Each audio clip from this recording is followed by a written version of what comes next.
voulais pas être entrepreneuse. Par contre, je voulais pouvoir gérer ma vie, je voulais pouvoir contrôler ma vie et je voulais pas que ce soit quelqu'un d'autre qui la contrôle. On a créé un écosystème qui est tellement puissant et qui est interconnecté, qui fait qu'il n'y a pas de gagnant et il n'y a pas de perdant. Tout le monde est gagnant. S'il avait eu un métier peut-être avec des bons revenus, mais nos filles elles ne pourraient pas voir leur papa les chercher à l'école. C'est quelque chose qui s'achète pas, qui a pas de prix. Pour l'homme avec un marteau, tous les problèmes ressemblent à des clous. On a compris qu'il allait falloir utiliser un outil différent que celui qu'on faisait. Si tu ouvres une boulangerie, ça va peut-être te coûter 200 000 balles. Dans notre cas, on a un plan pour que en 6 à 12 mois, tu aies égalé ton salaire. Le but d'aujourd'hui, ça va être de vous aider à déceler 10 mythes sur l'indépendance. En fait, Lisa et moi-même, quand on a démarré il y a 12 ans notre activité indépendante, on avait juste avant ça un nombre d'a priori absolument énorme, un nombre de préjugés, un nombre de doutes et un nombre de craintes énormes qu'en fait on a réalisé en démarrant qu'ils étaient très différents et que le mythe de l'indépendance était très différent de la réalité de l'indépendance selon certaines versions. Donc on va y venir directement, on est parti. Premier mythe de l'indépendance, c'est qu'il faut être entrepreneur pour être indépendant. Et ça, c'est vraiment un des mythes qui m'avait pas bloquée, mais moi, j'étais infirmière. Je venais justement d'être diplômée. Je travaillais en cancérologie. Et c'est vrai que pas une seule fois, quand Mathieu, je le voyais faire ses études indépendant, master management, entrepreneuriat, pas une seule fois, je m'étais dit que moi, je pouvais avoir un rôle là-dessus. Et on a eu beaucoup de chance que notre activité se soit arrivée un petit peu au hasard parce que quand on me proposait et toi, ça t'intéresserait d'avoir une activité à côté de ton travail, je disais bah non, moi je suis infirmière, je suis pas du tout entrepreneuse ou quoi que ce soit dans l'âme. Mais c'est vrai que j'étais pas vraiment entrepreneuse dans l'âme. Par contre, il y a des points qui étaient vraiment importants pour moi et qui ont fait tilt. Le point de pouvoir choisir ses horaires, le point de pouvoir choisir comment je veux travailler, le point de pouvoir choisir, même si on a commencé tôt, à l'heure actuelle, on a une famille, mais de pouvoir ne pas sacrifier ou mettre de côté sa famille pour son travail. Tous ces points-là, c'est pas des points forcément comment? Je voulais pas être entrepreneuse. Par contre, je voulais pouvoir gérer ma vie, je voulais pouvoir contrôler ma vie et je voulais pas que ce soit quelqu'un d'autre qui la contrôle. Un des points aussi qui me frustrait, qui me bloquait un peu quand j'ai commencé mon travail d'infirmière, c'est que peu importe ce que je faisais, si je travaillais bien, si je travaillais mal ou pas, et ben j'allais avoir les mêmes revenus.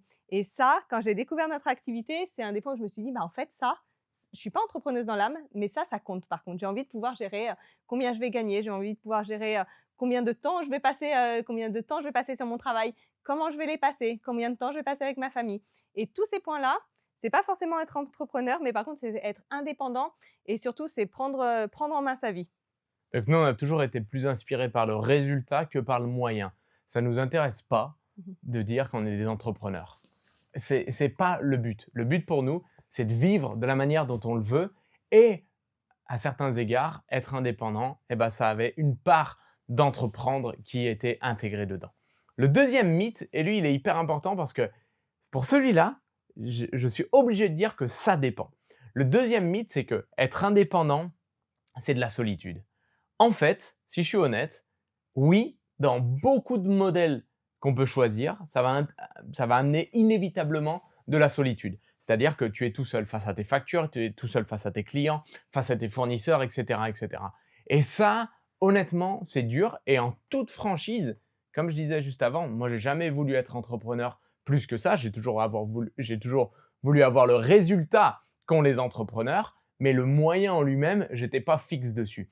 Et le modèle d'entrepreneuriat classique, dans mes études, je voyais beaucoup d'entrepreneurs et en effet, beaucoup d'entre eux étaient seuls. Le chemin était extrêmement seul et il y avait un décalage qui se créait entre eux et leur entourage de départ, que ce soit leur entourage professionnel ou même leur entourage personnel, parce que ce qu'ils vivaient, ils le vivaient seuls. Mais il y a certains modèles, et le nôtre en est un exemple parfait, amènent au point qu'on n'est pas obligé d'être seul, qu'au contraire, on est indépendant mais en équipe. On est indépendant, mais qu'on bénéficie de toute la structure et la force d'une équipe. Et ça, cette idée de solitude ou d'être avec ou contre les autres, en fait, c'est le troisième mythe. Le troisième mythe qui revient beaucoup, moi, je ne veux pas être indépendant parce que les indépendants, en gros, c'est moi je gagne, toi tu perds. Il faut toujours que ce soit un jeu à somme zéro qui est un gagnant, un perdant. En fait, on a réalisé avec notre modèle que ça pouvait être différent. Je m'explique. Elisa, je te laisserai enchaîner dessus. Dans notre activité, la base, c'est qu'on ne peut pas s'occuper de la terre entière tout seul parce que la valeur qu'on amène à notre clientèle, elle est importante. Donc nous, au-delà de 20, 30 clients personnels, c'est dur. C'est dur de s'occuper de plus de gens. Et sinon, on ne fait pas du bon boulot. La bonne nouvelle, c'est que notre modèle unique d'indépendance fait qu'on peut avoir une équipe et qu'on peut travailler en équipe. Et dans notre cas de figure, en recrutant et formant un réseau de distribution, ces gens-là, ils vont faire partie d'une équipe, on va travailler ensemble et leur profitabilité, leur production, leur développement va contribuer au nôtre et ainsi de suite. On a créé un écosystème qui est tellement puissant et qui est interconnecté qui fait qu'il n'y a pas de gagnant et il n'y a pas de perdant. Du client au distributeur, tout le monde est gagnant. Complètement. Et c'est vrai que ce que j'adore aussi, c'est que des fois, quand tu es indépendant ou que tu es entrepreneur, et ben, quand ça marche bien, c'est chouette. Mais finalement, tu es tout seul à célébrer tes victoires. Et quand ça marche un peu moins Ouais. bien, et ben, tu es aussi un peu tout seul à être un peu stressé. Et ce que j'adore avec notre activité, c'est que bien sûr, on travaille en fonction de nos objectifs à nous. Personnellement, on a des objectifs qui sont forts et donc on travaille pour atteindre ces objectifs. Mais on a besoin d'une équipe. On ne peut pas le faire tout seul. Et ce que j'aime, c'est qu'on rencontre aussi des personnes. J'adorais dans mon travail d'infirmière parce j'avais mes collègues avec qui on passait du bon temps et on pouvait aussi, quand on avait un problème, leur demander des conseils. Et ben, c'est exactement ce qu'on a ici. En fonction des antécédents, des métiers des personnes qu'ils ont fait avant, ou des forces aussi de chaque personne, et ben, on s'entoure de toutes les forces de chaque personne et on crée vraiment un réseau. Et si moi, par exemple, j'ai un nouveau client, et ben, je vais pouvoir aussi bien l'accompagner. Moi, personnellement, c'est moi qui vais faire la différence, mais aussi tout ce qu'on a créé avec l'équipe qui va faire une force et qui va faire que c'est unique. Et un des derniers exemples en date, et j'ai 2 exemples en tête. Le premier, tu Mhm. parlais de t'occuper de tes clients.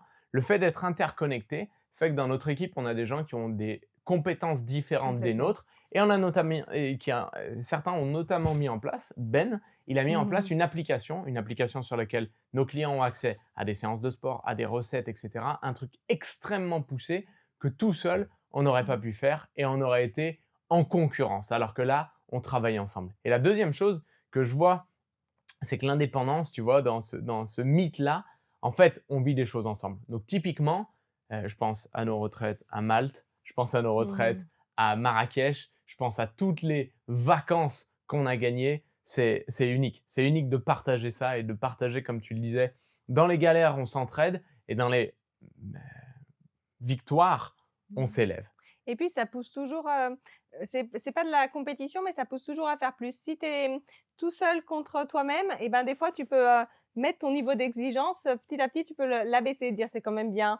Le fait qu'on soit plusieurs, qu'on voit des personnes aussi qui progressent, et ben, ça nous permet à chaque fois de remettre son niveau d'exigence à: «Oh, «Regarde, cette personne elle a fait ça», et plus de l'inspiration que de la comparaison ou de la concurrence, mais plus, «Ça me donne envie de faire ça», et De ben, comme de l'inspiration. l'inspiration, exactement. Comment je vais faire aussi pour atteindre, cet objectif? Et ça nous permet d'aller plus haut que, je pense, que ce qu'on aurait pu faire, au niveau de nos objectifs personnels. Honnêtement, c'est même pas comparable. Et tu sais quoi? La transition, elle est parfaite vers le 5e mythe Mmh. qui est: être indépendant, ça se prépare. Je ne sais pas si je peux démarrer maintenant parce que je ne sais pas si je suis prêt.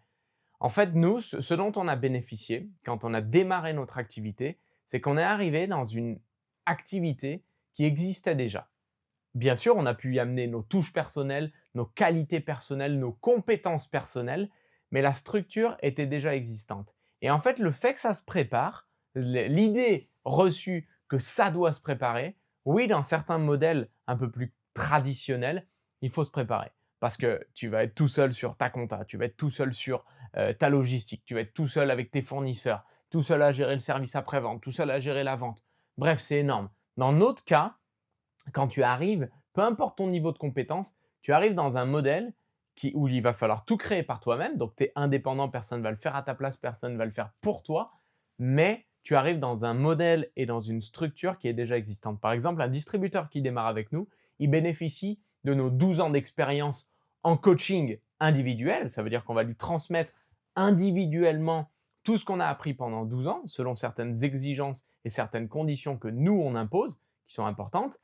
Et bien sûr, surtout, il va bénéficier d'une structure de formation qu'on a mis en place et que la compagnie a mis en place depuis plus de 40 ans maintenant. Et nous, notre structure de formation, elle a été évolutive au fil des 12 ans. Donc en fait, oui, ça se prépare Bien sûr que ça se prépare. Mais en fait, la question, c'est plutôt quand je démarre, à quelle vitesse je peux accéder à mes premiers résultats. Et dans ce qu'on met en place pour les nouvelles personnes qui nous rejoignent, les nouvelles personnes qui nous font confiance, honnêtement, tu arrives un peu, tu Mmh. mets les pieds sous la table, quoi. C'est un truc de dingue. Tu as déjà ton groupe de clients qui est présent. Tu as déjà, on parlait de l'application, on parlait de la méthode de développement aussi, on parlait de la structure de formation de nos distributeurs, une plateforme d'événements, une plateforme de promotion, de qualification. C'est unique, c'est unique. Donc ça se prépare, mais honnêtement, dans notre cas, c'est quand même très, très rapide. L'indépendance financière, c'est avoir plein d'argent et ça, c'est le 6e mythe pour nous, en tout cas. Bien sûr, Qu'on la voit souvent d'ailleurs, qu'on qu'on entend souvent. qu'on entend souvent et bien sûr, c'est primordial. Il faut, pour moi, plus on a d'argent, plus ça nous permet de pouvoir, accéder à à des expériences et beaucoup plus concentré sur le temps. Des fois, tu vas te dire: «Bah, je vais pouvoir partir en voyage, juste, 1 fois tous les 3 ans avec ma famille» et finalement tous les 3 ans, bah, quand tu as des enfants, tu te rends compte à quel point, 3 ans, c'est pas beaucoup, quoi. Ou ça va être, bah, on va pouvoir peut-être déménager dans un endroit qu'on aime, dans 5 ans ou se faire la maison qu'on aime, dans 10 ans. Donc le fait d'avoir, une indépendance financière, en tout cas nous, ça nous a permis de pouvoir, concentrer, beaucoup plus d'expérience en beaucoup moins de temps et donc bah, forcément, des fois quand je regarde, on a fait peut-être, 6-7 voyages dans l'année avec nos filles. Elles ont seulement, bientôt 3 et 5 ans et c'est juste, incroyable toutes les expériences qu'on a eues avec elles et ça, ça a pas de prix. Ça a un prix mais et on l'a fait Bien sûr. et ça nous a permis d'avoir ça. Mais on le voit souvent d'ailleurs, c'est peut-être bateau, mais tu le vois souvent sur Instagram, sur Facebook, des choses qui disent, la vraie liberté finalement c'est, d'avoir la santé, c'est d'avoir, d'avoir du temps en famille, c'est de pouvoir respirer dehors, de pouvoir, prendre le soleil. C'est des petites choses comme ça où les gens peuvent se dire: «Oh ça c'est un peu facile à dire». Mais en fait, tu te rends compte que aussi quand tu commences à avoir une liberté financière, tu te rends compte que c'est vraiment ces points-là qui sont importants. Et c'est vrai qu'on revient souvent sur notre métier, sur notre activité parce que c'est elle qui nous a permis aussi de développer notre vie maintenant au bout de ces 12 ans et ce qu'on aime dans cette activité, c'est que bien sûr, elle nous a permis d'avoir, une liberté financière qu'on n'aurait jamais eue avec mon travail d'infirmière ou avec, un métier que Mathieu aurait pu avoir. Mais elle nous a permis vraiment notre but, c'est d'accompagner les gens à être la meilleure version de soi-même. Ça peut paraître vraiment bateau à dire, la meilleure version de soi-même, mais à vivre mieux, à vivre plus sainement. Et forcément, si on doit accompagner des personnes à vivre plus sainement, eh ben, on doit aussi vivre plus sainement. Et ça nous permet, comme à l'instant avec, la 3e grossesse, c'est un challenge la 3e grossesse. La 1re, la 2e, la 3e pour une femme, c'est un challenge. Mais comme on est dans un processus de vivre bien, de vivre sainement, eh ben, ça nous permet de rester en forme, de rester concentré sur les bonnes choses. Et au final, eh ben, on se rend compte que oui, en fait, moi, au début, je disais, Mathieu, il voulait faire entrepreneuriat, master management, entrepreneuriat, etc. Et au début, je me disais, oh, c'est bien s'il a un bon poste, etc. Mais maintenant que je vois la qualité de vie qu'on a, tous les matins, il emmène nos filles à l'école. Pratiquement tous les après-midi, il est là pour aller les chercher. Et finalement, s'il avait eu un métier, peut-être avec des bons revenus, mais que nos filles, elles ne pourraient pas voir leur papa les chercher à l'école, et ben ça, c'est une qualité de vie qui n'est pas financière, mais qui est vraiment importante. Qu'on passe les week-ends ensemble, les mercredis après-midi ensemble. Ça, c'est des choses que s'il avait eu un métier standard, même s'il gagnait bien sa vie et qu'on aurait pu faire des belles vacances, eh ben, c'est quelque chose qui ne s'achète pas, qui a pas de prix. Et peut-être qu'aussi, nous, on mange tous les soirs, c'est quelque chose qui est bizarre, mais on mange tous les soirs vers 18h, 18h30. Parce qu'on trouve que c'est bien, que c'est équilibré, etc. Et nos filles, elles peuvent se coucher tôt. Mais si Mathieu, il avait eu un métier traditionnel, eh ben, on aurait peut-être dû manger à 20h parce que finalement, il rentre tard du travail. Et toutes ces choses-là, eh ben, finalement, c'est la qualité de vie qu'on a, le stress en moins, l'énergie, de se préserver, de prendre soin de sa santé en mangeant aussi correctement, en faisant du sport.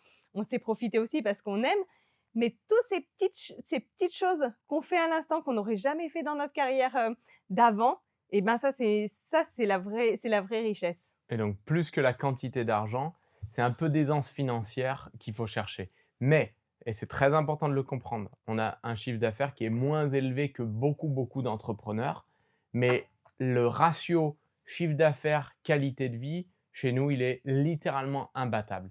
Et ça, c'est important de le comprendre parce que le but de cette vidéo, c'est les mythes sur l'indépendance. L'indépendance, c'est pas que l'entrepreneuriat traditionnel. L'indépendance, c'est aussi choisir un modèle qui peut t'amener de l'indépendance. Et la quantité d'argent ne veut pas nécessairement dire indépendance. Il faut avoir derrière le modèle. Elisa a donné les exemples absolument parfaits. Mhm. Un autre mythe, et ça c'est, si je ne dis pas le bêtise, le 7e, c'est que je vais devoir travailler plus. Que ce soit clair, si quelqu'un vous dit que vous pouvez avoir quelque chose sans rien faire, partez en courant. C'est évidemment pas le cas.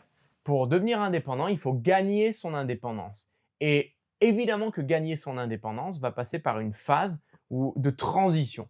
Une phase de transition entre ce que vous faites et ce que vous voulez faire. Mais la réalité, c'est que, je vais reprendre cet exemple-là. Un entrepreneur classique, lui, une fois qu'il a fini sa journée de vente et d'accompagnement de ses clients, il doit connecter avec ses fournisseurs. Il doit aller faire le marketing. Il doit aller faire les ressources humaines. Il doit aller gérer le juridique. Il doit aller gérer l'approvisionnement des produits. C'est énorme. C'est énorme. Dans notre cas et dans certains modèles, tu n'as pas tout ça. Et nous, on a la chance unique et on s'adresse à toutes les personnes qui veulent l'indépendance, mais sans vouloir devenir Elon Musk, en gros. Et bien, la réalité, c'est que tu as la possibilité. C'est que tu as la possibilité d'avoir un modèle où tu n'as pas toutes ces contraintes énormes qui sont finalement pas le cœur de ton métier. Nous, on a la chance de pouvoir se concentrer sur le cœur de notre métier. Et Lisa le précisait un peu avant, le cœur de notre métier, c'est d'aider les gens à devenir la meilleure version d'eux-mêmes, d'un point de vue de leur état de forme, avec la meilleure nutrition au monde. Et d'un autre côté, pour ceux qui le souhaitent et veulent pousser plus loin l'aventure, de devenir indépendant, que ce soit financièrement, que ce soit en termes de temps, de générer, de gagner un peu plus de liberté. Mais est-ce que je vais devoir travailler plus? En quantité de temps, non. Est-ce qu'on a travaillé plus que ce que Lisa faisait en tant qu'infirmière? Est-ce que j'ai travaillé plus que ce que j'aurais dû faire dans certains boulots? La réponse est non. Est-ce qu'on a dû travailler? Oui. Mais est-ce qu'on a dû travailler plus? Non. Parce que le modèle est le bon. Il y a une phrase que j'aime bien qui dit pour l'homme avec un marteau, tous les problèmes ressemblent à des clous. Et en fait, ce que ça veut dire, c'est Charlie Munger qui disait ça. Ce que ça veut dire, c'est que pour la plupart des gens, on utilise le mauvais outil pour notre résultat. On pense le schéma qu'on nous a enseigné à l'école, qu'on nous a enseigné dans les familles, etc. Et on essaye de l'appliquer à un nouveau problème. Nous, quand on a vu que notre problème, c'était de développer notre indépendance, on a compris qu'il allait falloir utiliser un outil différent que celui qu'on faisait. Et donc, l'idée d'horaire, l'idée de travailler de telle heure à telle heure, l'idée de si certains jours tu as moins de boulot mais tu dois quand même rester dans ces heures de boulot-là, eh ben non. Non, c'est un travail de performance où tu dois délivrer une certaine performance. Et la performance pour nous, qui nous permet de devenir indépendants, c'est d'aider nos clients à atteindre la meilleure version d'eux-mêmes et d'aider nos distributeurs à vivre leur meilleure vie. C'est clair. Et c'est pas en termes de temps, parce que c'est vrai que je passais plus de temps à l'hôpital, par exemple, mais c'est en termes d'énergie et de focus, là où Ouais. tu vas mettre ton énergie. Et c'est vrai Et de que ressources même, et où de tu mets toutes les ressources que tu as à ta disposition. complètement. Et c'est vrai que c'était pas on a passé moins de temps en termes d'heures que ce que je faisais à l'hôpital, mais par contre, on savait les points où il fallait qu'on soit présent, les points où il fallait qu'on soit là, les moments où il fallait qu'on soit actif, les moments où il fallait qu'on réponde à un message, les moments où il fallait qu'on loupe pas cette conversation avec cette personne. Et on a mis notre énergie, on a mis notre focus. C'était un projet aussi, c'était un C'est projet clair. au début de tous les deux. Après, c'est un projet de famille. Nos enfants, ils savent aussi quand c'est le moment et quand c'est pas le moment, quand nous, on doit être à un endroit parce qu'il le faut et quand on peut être avec eux. Et quand on parle de projet et qu'on sait où on va, parce qu'il y a vraiment quelque chose qui nous anime et pas juste, on va au travail parce qu'il faut qu'on fasse des heures, ça devient quand même différent. Mythe numéro 8, on s'en approche du 10e. Le mythe numéro 8 sur l'indépendance, c'est je vais devoir sacrifier et tout quitter. Et de la même manière, dans certains cas, c'est vrai.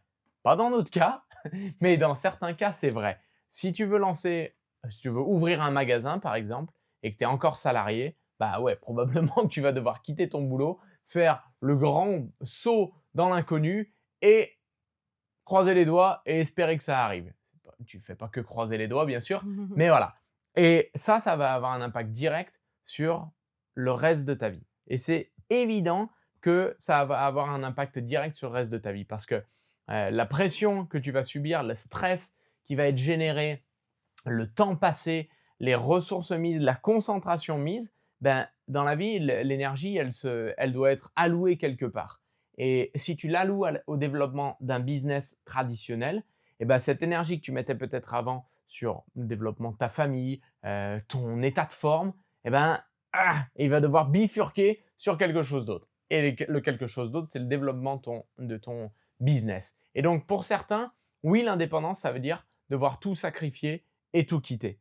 Mais ce n'est pas obligé.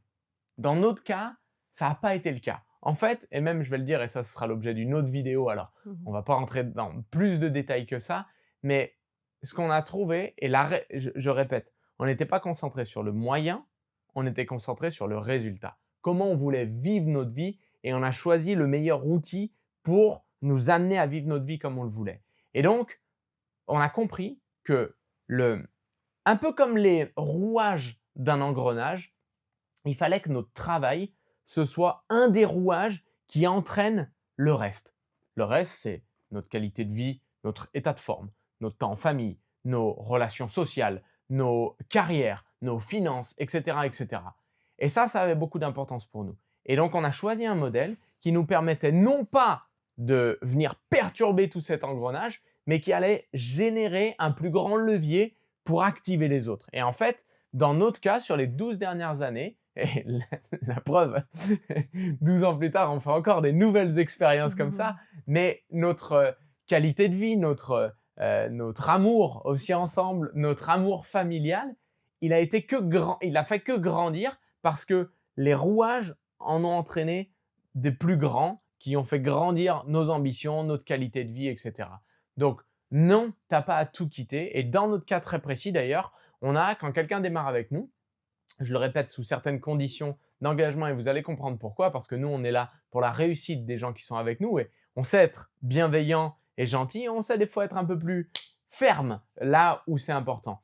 Et bien, quand quelqu'un démarre avec nous, on a un plan pour que en 6 à 12 mois, il puisse quitter son travail et au bout de 12 mois, avoir doublé son salaire. Donc, c'est un fait. Est-ce que ça va demander du travail? Oui. Mais ça veut dire que tu peux démarrer en même temps que ce que tu fais et pas à la place de ce que tu fais ou devoir arrêter ce que tu fais et ne pas avoir un impact terrible sur ta vie personnelle. Parce que nous, ce qu'on veut mettre en avant, ce qu'on aime, ce qui nous anime, c'est le nom de cette chaîne, de ce qu'on met en avant, c'est la grande vie. La grande vie, c'est pas juste les euros sur un compte en banque, c'est pas juste avoir un yacht, faire des vacances à tel endroit, c'est la totalité de la vie et que les projets personnels, ils soient alimentés par les projets professionnels. Mythe numéro 9, Mythe on avance? numéro 9. Le mythe numéro 9, mais Lisa, mais moi je suis pas un bon vendeur. Je suis pas un bon vendeur, je peux pas être indépendant, je peux pas développer mon affaire. Nous, c'est des ambassadeurs qu'on cherche, c'est des ambassadeurs qu'on développe. Complètement. Et il y a une grosse différence et c'est pour ça que notre résultat à nous, notre résultat avant-après, mais notre résultat aussi de comment on se sent vis-à-vis du programme, il est trop important. Mathieu, il a perdu 10 kilos le premier temps. Moi, j'ai repris de la masse musculaire au démarrage. À l'heure actuelle, c'est plutôt au niveau énergie. Et non, mais c'est le plus important. Au niveau énergie, au niveau des apports que tu donnes aussi, de la vitalité, des apports aussi que tu donnes pour te nourrir toi. Et puis après, quand tu es plusieurs dans ton ventre, et ben pour nourrir aussi à ton bébé. Mais les vers solitaires, ça compte pas. Hein. Ça, c'est tellement important. Et au final, comme quand tu vas voir un film au cinéma ou quand tu vas manger dans un bon restaurant, souvent, quand tu as mangé le soir dans un bon restaurant, tu rentres le lendemain et tu en parles à tes collègues ou avec tes copines, tu discutes avec elles. Et ben, notre métier, c'est exactement ça. C'est de tester sur nous ce qui marche. Tiens, la séance de sport sur l'application, la séance de pilates, elle était super. Et ben, j'en parle le lendemain et je le montre aux personnes aussi qui ont démarré leur programme. Et bien sûr, ça passe par de la vente parce que c'est comme ça qu'on vit. Tout est une question de vente, mais notre objectif, c'est pas de vendre quelque chose où on ne croit pas, mais c'est juste de partager un style de vie sain et actif, de le partager avec un groupe et d'accompagner des personnes à vivre la même chose que nous, avec des conseils, avec des astuces, avec aussi, quand tu es tout seul à faire ton sport, c'est pas facile de te motiver. Par contre, si tu es 3, 4, 5, ça devient forcément plus encourageant et au moins tu es sûr de t'y tenir. Et C'est exactement pareil avec la nutrition, avec le sport, avec toute cette motivation. Ouais. On sait tout ce qu'il faut faire pour être en forme, mais souvent d'être tout seul, c'est compliqué. Et ben, nous, on a mis en place un réseau, on a mis en place une équipe, un Mmh. système qui permet qu'une personne qui a envie de prendre soin d'elle, de vivre plus sainement, et ben, c'est possible avec nous. Et si elle veut, en plus de ça, bah, autofinancer son programme, faire un petit complément de revenu ou comme nous, se dire bah, je veux en faire mon métier, je veux vivre de ça et je veux pouvoir vivre avec toute ma famille de ce projet-là, et ben, on l'accompagne aussi dans ce système-là. On n'est pas juste à dire faites comme nous, C'est clair, mais c'est on clair. accompagne les personnes à faire la même chose que nous. Et ça devient un projet qui est global. Et sachez que par rapport à ce que vous voyez, vous ne voyez que la vitrine. La réalité, c'est 80% de notre nouvelle clientèle sur nos 9000 et quelques challengers. Mm. Donc nous, on s'en occupe d'une vingtaine, mais 9000 challengers dans notre réseau de distribution, eh ben 80% viennent de la recommandation. Et les recommandations, ça veut dire qu'il y a un travail qui a été bien fait, qu'il y a de la confiance, à tel point qu'un de nos clients va pouvoir nous ouvrir les portes de ses connaissances en nous référençant sa maman, son ci, son ça. Mm. Et ça fait une différence de fou. Et deuxième chose, la première formation qu'on fait à un de nos distributeurs, vous savez ce que c'est? C'est de partager son histoire et de partager son témoignage. Donc, dans les conditions et les exigences qu'on a, c'est qu'on exige de nos nouveaux distributeurs qui nous rejoignent dans l'équipe de travailler sur leurs résultats personnels parce qu'encore une fois, ces rouages, cet engrenage fonctionnent ensemble. Et on en arrive maintenant au le dixième mythe. Il faut que je reprenne mes notes. Mm. On met longtemps à gagner sa vie. Ouais, mais devenir indépendant, c'est quoi? C'est 3 ans de galère, au moins 5 ans de galère. Et si je tiens, là seulement je pourrais gagner ma vie. Regardez, si tu ouvres une boulangerie, je prends l'exemple de la boulangerie, ça va peut-être te coûter 200 000 balles, je sais pas exactement combien c'est, mais c'est plusieurs dizaines de milliers d'euros, c'est une certitude. Si tu ouvres une franchise, c'est la même chose. Et là, il faut assurer. Dans notre cas, regardez, je vais le dire de cette manière. On a un plan pour que en 6 à 12 mois, tu aies égalé ton salaire et qu'en 12 mois, tu l'aies doublé en fonction de ton intensité de travail. Donc déjà, le premier truc, c'est que tu ne mets pas longtemps à gagner ta vie. Immédiatement, au bout de quelques jours, tu peux déjà, en suivant nos recommandations, tu peux d'ores et déjà compléter tes revenus à hauteur de 100, 300, 500, 1000 euros. Et des fois, ça paraît être des petits chiffres parce qu'on tombe sur Instagram, il y a tout le monde qui est multimilliardaire. Tout le monde est plus riche qu'Elon Musk sur Instagram. C'est un truc de dingue, mais c'est vrai. Mais imaginez la puissance. Et donc, du coup, des fois, on en oublie ce que c'est 300 euros de plus par mois. Mais nous, je vais prendre l'exemple de Cédric, parce que Cédric, tu vas ouvrir ton shake bar d'ailleurs. Mais Cédric, quand lui, il gagnait 300 euros de complément de revenu avec nous par mois. Ces 300 euros, il les mettait dans deux choses. 300 euros, il les mettait dans une fois par an, il emmenait son fils à Disney. Et une autre fois par an, il louait pour son frère jumeau et le fils de son frère jumeau, il louait une maison, des fois en Espagne, des fois en France, une semaine l'été, et c'est lui qui payait tout. Mais ça, il le faisait grâce aux revenus qu'il avait générés avec nous et avec Herbalife. Et c'est unique. Donc, 300 euros, tu ne vis pas de 300 euros, mais tu peux largement mettre du beurre dans les épinards. Et pour ceux qui suivent un plan un peu plus concret, là, on peut aller encore plus fort et beaucoup plus loin aussi. Et je vais même me permettre d'aller un peu plus loin parce que vous savez qu'on met très souvent en avant le projet 300 Club. Le projet 300 Club, c'est que en moins de 5000 euros, avec moins de 5000 euros, ne vous inquiétez pas, pour démarrer son business, ce n'est pas du tout ces montants-là, c'est bien, bien moins. Mais en moins de 5000 euros, tu as la possibilité d'avoir un espace, un local, alors que dans le business traditionnel, c'est des dizaines de milliers d'euros. Tu as un local, tu as accès à un modèle éprouvé qui fonctionne, qu'en 6 semaines, tu peux d'ores et déjà égaler, autofinancer. Et de là, tout le reste est du surplus, tout le reste est du bénéfice. Ça, on est à l'heure actuelle à 70 clubs de nutrition, on va en ouvrir 300 dans les 3 prochaines années. On a un besoin précis et on a un besoin important. Donc, est-ce qu'on met longtemps à gagner sa vie? Que ce soit clair, il n'y a aucune garantie. Je ne suis pas en train de dire vous allez démarrer et comme par magie, vous allez avoir un virement sur votre compte en banque. Non, ce n'est pas comme ça que ça fonctionne. Par contre, on a le modèle et on a les capacités, on a l'expérience pour vous y amener. Donc, est-ce qu'on met longtemps à gagner sa vie? La réponse est ça dépend. Donc voilà cette vidéo. On espère que vous avez appris plus que ce que vous saviez jusqu'à maintenant sur 10 mythes qui tournent autour de l'indépendance et que certaines questions ont été répondues, certains doutes ont été effacés et que vous allez pouvoir, quel que soit le modèle entrepreneurial dans lequel vous allez vous lancer, que vous allez réussir à passer outre grâce à quelques astuces, quelques points de cette vidéo. Et pour ceux qui ont été inspirés et sont inspirés par notre parcours, par les possibilités ou par les témoignages qu'on a partagés, sachez qu'on est à la recherche de personnes. C'est un profil particulier, c'est pas une question d'études, pas une question de diplôme, pas une question d'expérience professionnelle ou de finance ou de je ne sais quoi. Non, mais on est à la recherche de certains profils pour nous aider dans notre expansion de 300 clubs de nutrition en France, en Suisse, en Belgique et même à l'étranger. Donc si ces mots-là vous ont touché et vous ont parlé et que vous cherchez un plan clé en main, alors on se retrouve immédiatement en DM sur Instagram ou en suivant le lien sur mattlisafit.com.